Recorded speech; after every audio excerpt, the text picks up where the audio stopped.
Shalom Bapak Ibu dan saudara-saudara yang terkasih di dalam Tuhan. Kebenaran pada saat ini berjudul dua realita. Mempelajari apa yang dinyatakan di dalam Mazmur 73, kita dapati adanya dua realitas kehidupan.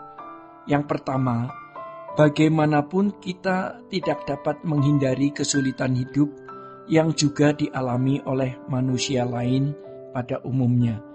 Karenanya, kita jangan mencoba meminta dispensasi dari Tuhan agar tidak mengalami kesulitan-kesulitan hidup yang dialami oleh manusia lain juga. Orang benar seringkali jalannya dibuat sulit oleh Tuhan supaya selem atau rupanya tidak dipandang hina. Ditunjukkan kepada kita, bagi orang yang tidak berurusan dengan Allah, hidupnya seperti mimpi. Realita yang dihadapinya adalah kegelapan abadi, di mana ketika ia meninggal, ia lenyap ke dalam tempat gelap selamanya. Orang sering berpikir, bangsa Israel itu istimewa, maka kita sebagai orang Kristen, Israel rohani juga istimewa. Namun harus diingat, orang Israel sendiri juga hidupnya terseok-seok. Bangsa Israel hanya menempati tanah leluhurnya antara 700 sampai 900 tahun. Dan selama ribuan tahun mereka dibuang. Di negeri di mana mereka menetap pun teraniaya. Puncaknya pada waktu Perang Dunia Kedua, 6 juta orang Yahudi di pantai. Kepada orang-orang yang mengasihinya, Allah sering menunjukkan kasih-Nya dengan membawa orang itu kepada keadaan yang sangat tidak menyenangkan, bahkan menyakitkan. Orang Kristen abad mula-mula, termasuk murid-murid Tuhan Yesus, betapa Tuhan Yesus sayang kepada mereka justru hidup dalam penderitaan yang luar biasa. Pasca kenaikan Tuhan Yesus ke surga terjadi aniaya. Yakobus dipenggal kepalanya. Petrus akhirnya mati disalib dengan kepala di bawah. Thomas mati di belanga panas.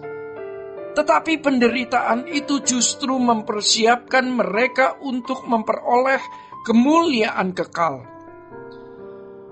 Hari ini kita juga mengalami penderitaan yang sama, tapi dalam bentuk yang berbeda.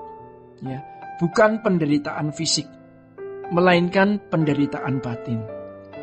Ketika kita menjaga kesucian, kita malah diserang, difitnah, dan dikhianati.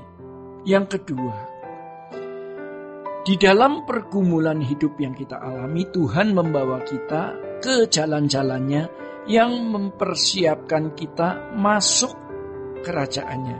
Kita harus percaya ada kehadiran Allah dalam kehidupan, yang melalui segala peristiwa yang kita alami, kita diproses, dibentuk, digarap, didandani, dipercantik Allah untuk menjadi anak-anak Allah yang layak menjadi anggota keluarga kerajaan surga.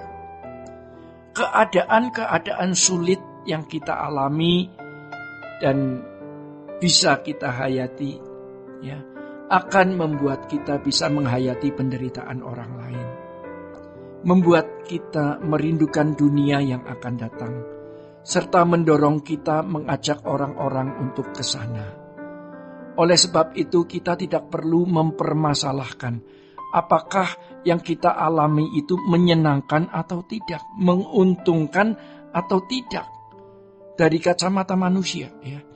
Tetapi perkarakan ini, apakah kita menjadi indah di mata Tuhan? Keadaan yang dipandang tidak menyenangkan atau dinilai sial atau buruk bisa merupakan berkat.